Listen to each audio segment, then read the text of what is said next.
so happy to be here. I'm so happy to be here.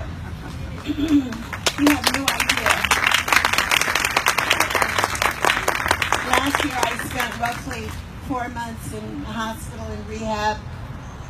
My surgeon said he didn't know if I would live or if I'd ever walk again. Well, here I am. And I'm so thankful to be alive and to be here this evening. Walking is still a challenge, but it's a work in progress, and I keep trying. This is a beautiful mural. The students went to summer base camp and learned science and their artistic skills and created a masterpiece. With the help of Tracy Van Dynen, the prominent muralist and educator who gave her talent and artistic expertise to this project. The outside of this building is now adorned with this wonderful mural. Thank you for this beautiful tribute to my father. Let's give the students and Mr. Van Dynen a round of applause.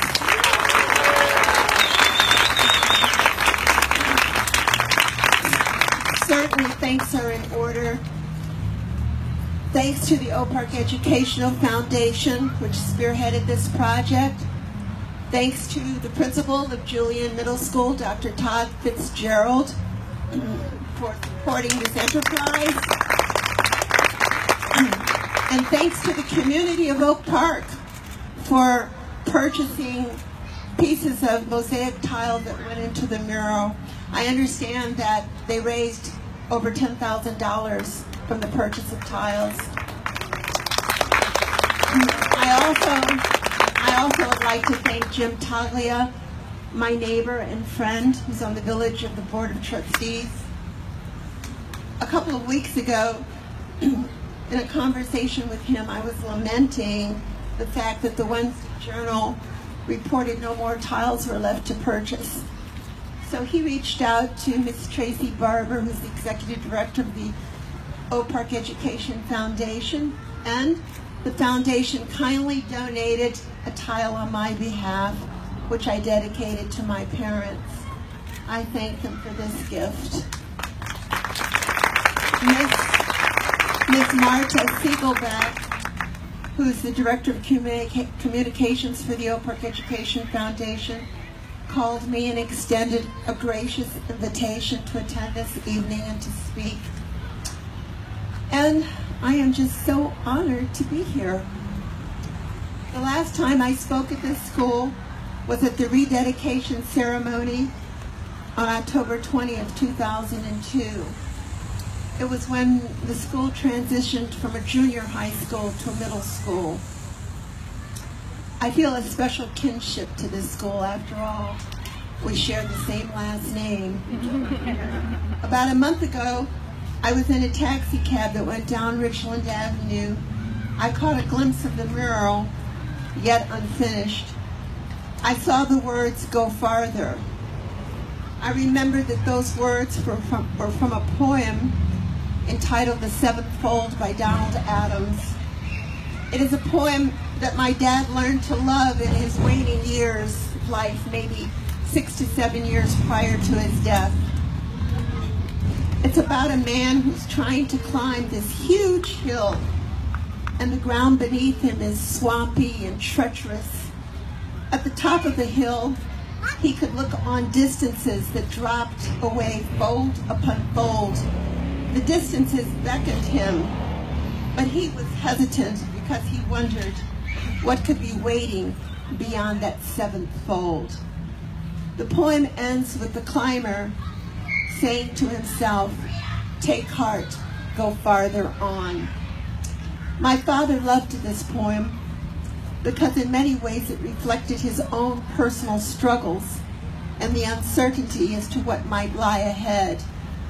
But my dad was a man who would never give up, or who wouldn't give up, as Reader's Digest once characterized him. And in his unfailing determination, a voice whispered to him, "Take heart, go farther on."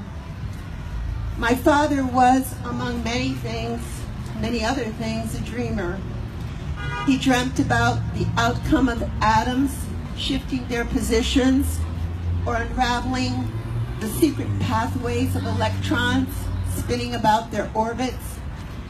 He dreamt about world peace, and as well as the eradication of racism and the brotherhood of man. In his wildest imagination, however, he never would have dreamt that Oak Park would erect a middle school that would bear his name. He would have been so proud of this school. And now this beautiful mural. At one point, my dad thought of being a musician. He played the piano and the saxophone. At another time, he toyed with the idea of being an actor. His father nixed both of these ideas. Actually, my dad would have been a great actor, a natural-born actor. He was extremely dramatic, and he was a great orator and a good poet. I used to tell him that he was a genius, but he always said that wasn't true. Somehow or another, he always seemed to easily find a solution for everything. Take a math problem, he could solve it with the snap of a finger. Sometimes he would know what I was doing when he wasn't even looking at me. And I said, "Daddy, how do you know that? How do you know what I'm doing?" And he would answer, "Because I have eyes in the back of my head." And then I would search the back of his scalp to see where these extra pair of eyes were. And of course, to no avail. When he was in the 7th grade, he decided that he wanted to be a chemist. He climbed a fence and peered in his hometown of Montgomery, Alabama, and peered into the window of a chemistry class at a white high school. A police officer yanked him off the fence, admonishing him never to go there again. After that day, however, visions of test tubes began to dance in his head, and dreams of being a chemist were born. When my dad finished the 8th grade, there was no public high school which African Americans could attend. His education, according to Alabama law, was considered therefore to be complete. As a result of his education deficiencies, when he entered DePaul University, he was classified as a sub-freshman, which meant that he was forced to carry his college courses along with, at the same time, taking those high school courses in which he was deficient. And yet, he still managed to graduate valedictorian of his class. Now, tell me he wasn't a genius. When my dad went off to college, 3 generations of hope went with him to the train station. There was his 99-year-old great-grandmother who had once picked a record 350 pounds of cotton in one day. There was his grandfather waving a hand from which 2 fingers were missing, the penalty to a slave for learning to write. And there were his parents. Seeing them all there that day served as a reminder to my dad the wrongs of slavery and strengthened his resolve and determination to achieve. My father thought that his academic honors would win him admission to the best schools such as Harvard, Yale, Princeton. Instead, the top schools sent letters to his dean at DePaul with virtually the same theme. The letters went something like this: discourage your bright young Negro lad from pursuing a graduate degree. There is no future for a Negro in chemistry. Encourage him to go south and teach in a Negro college. He doesn't need a PhD to do that. My father was not daunted by the discouragement of racism. In fact, it raised its ugly head many times throughout his life. Consider his arrival at DePaul University as an incoming freshman and having to walk the streets for 3 days before he could find anyone who would serve him food, despite the fact that his room and board had been paid like any other student. Consider also his travels to Appleton, Wisconsin in 1950 to introduce to the paper industry there a process which he had discovered, only to be thrown out of the Nina Inn because when admitting him in the dim light the night before, the clerk told him, "I thought you were an East Indian, but when you came into breakfast, we saw you were a Negro, so you'll have to check out." Consider also that while employed as an executive for the Glidden Company and traveling on their behalf to Michigan and Wisconsin for a period of 10 years, he had to sleep in his car on the average of 12 times per year because he could not find hotel accommodations. And he traveled to Mexico 4 or 5 times a year because he had a laboratory there. And he would always have to stop in Dallas, Texas to go through customs. And as late as 1965, there was a sign over the only bathroom for whites only. My father eventually wrote American Airlines to complain, and lo and behold, the next time he stopped in Dallas to go through customs, the sign had been taken down. And consider also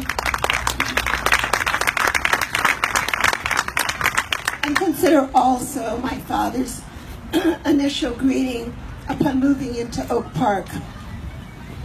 My parents' pioneering spirit and dedication to the belief that people have the right to live wherever they choose helped them to survive the bombing of our home and the attempts at arson which threatened their lives, our lives, and made national news.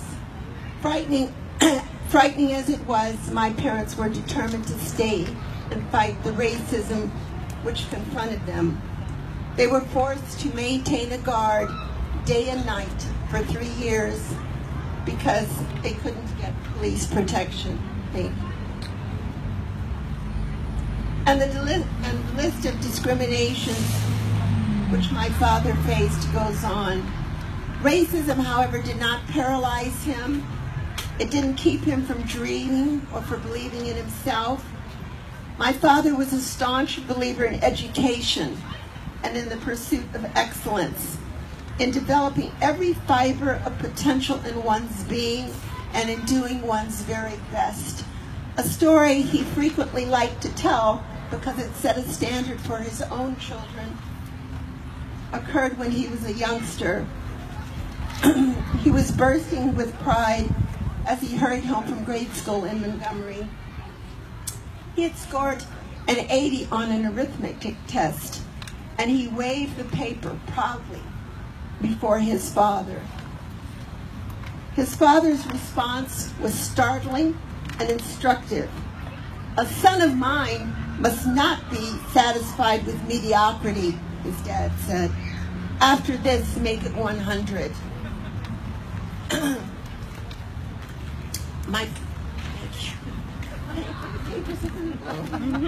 My father left a legacy of scientific achievements. He had over 150 patents. I'd just like to tell you about a few of them. My dad was known as the soybean chemist. My father achieved unprecedented acclaim for his low-cost synthesis of cortisone. He made it from soybeans and later from a wild yam called the babasco root, which grew in Guatemala. Prior to his synthesis, cortisone was obtained from the bile of oxen, and it cost hundreds of dollars a drop. It was so expensive that only the very rich could afford it. With my dad's synthesis, It became easily affordable at pennies a drop and became widely available to masses of people who suffered from rheumatoid arthritis, lupus, asthma, allergies, multiple sclerosis, and other inflammatory conditions. In fact, cortisone and its derivatives, prednisone, methylprednisone, prednisolone, are the best anti-inflammatory agents on the market today. My dad synthesized a drug called physostigmine from the calabar bean. The drug was used initially to treat the eye disease glaucoma. Today it is used in the treatment of Alzheimer's. He also synthesized, again from soybeans, the sex hormones, progesterone and testosterone. Progesterone was used to prevent women from a miscarriage, and later it went into the first birth control pill that went on the market in the early 1960s. He developed a firefighting foam, fondly referred to as Navy bean soup, which was used in World War II to put out gasoline and oil fires aboard ships and airplanes and saved countless lives. He synthesized lecithin, and from soybean protein he developed a process to coat and size paper and to size textiles and to create cold water paints. He took the lumps out of Hershey's chocolate to make it smooth and creamy, and he did the same for oleomargarine. And he got these sausage casings and stuffed them with his process of soybean protein and sent them to Great Britain during World War II to feed the soldiers.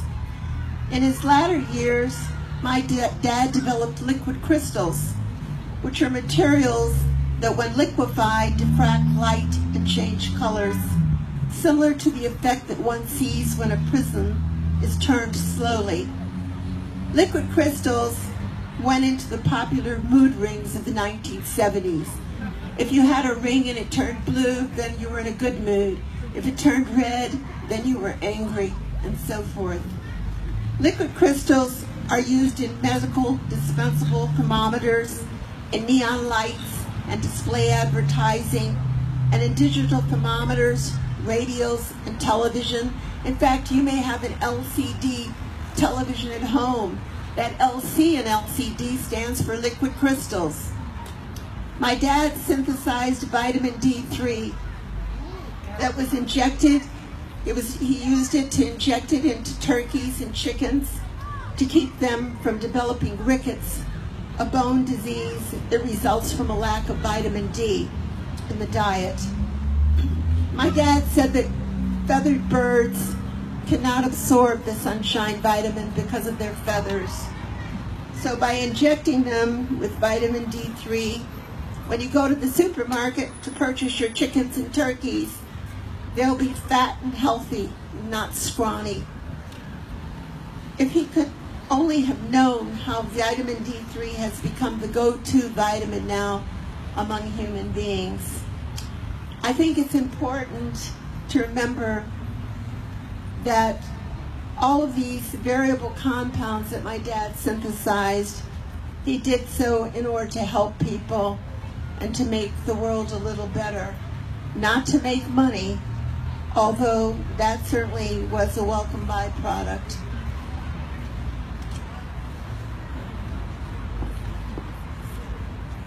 My dad has left a great legacy for the students at this school to uphold. My father was a humanitarian as well as a scientist. He believed in a liberal arts education. He believed that the humanities are as important as the sciences because by virtue of them, man learns how to live harmoniously with his fellow men. My father was a great and enthusiastic gardener. He loved flowers and spent the early morning hours in his garden. He once planted 10,000 tulips by himself. Gardening was his main source of exercise and relaxation. He was a naturalist. On a walk through the woods, he could name almost every tree by the shape and color of its leaves. Once, when he brought into the house a beautiful bouquet, I remember that he remarked, "Why can't human beings of all colors live and thrive together just as flowers do?" My father would ask you to remember that through all one's sorrows in life, there breathes a hope, a faith in the ultimate justice of things, that sometime, somewhere, men will judge men by their souls and not by their skins. In fact, your school is a testimony to that fact. In naming your school after Percy Julian, the grandson of a slave, the Oak Park Board of Education honored an American ideal that a man is to be judged by his mind, his merit, his contributions, and the content of his character, not the color of his skin.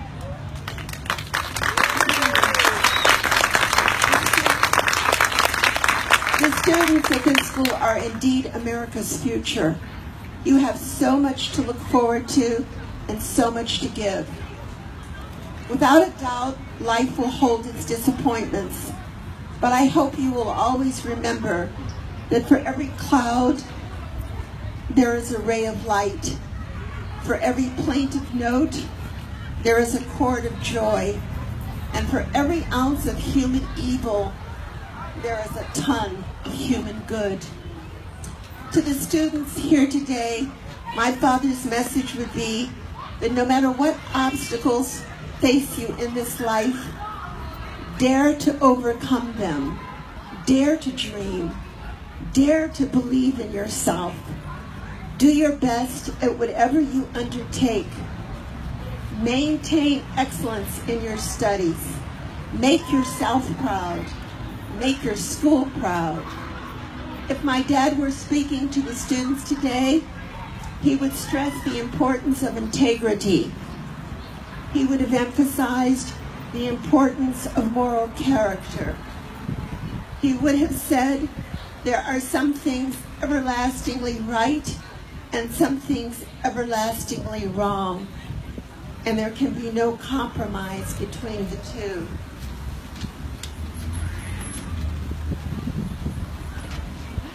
He would have reminded you that all of his life he fought injustice and inequality, and he would have pondered with you the question of how soon may we in America represent one people. He would have told you that unless we can come to know each other better, there will never be racial peace within our borders. But he would have noted that there are Americans willing to join hands with us as brothers true and build a strife-torn land anew. He would have been inspired by the hope which you represent.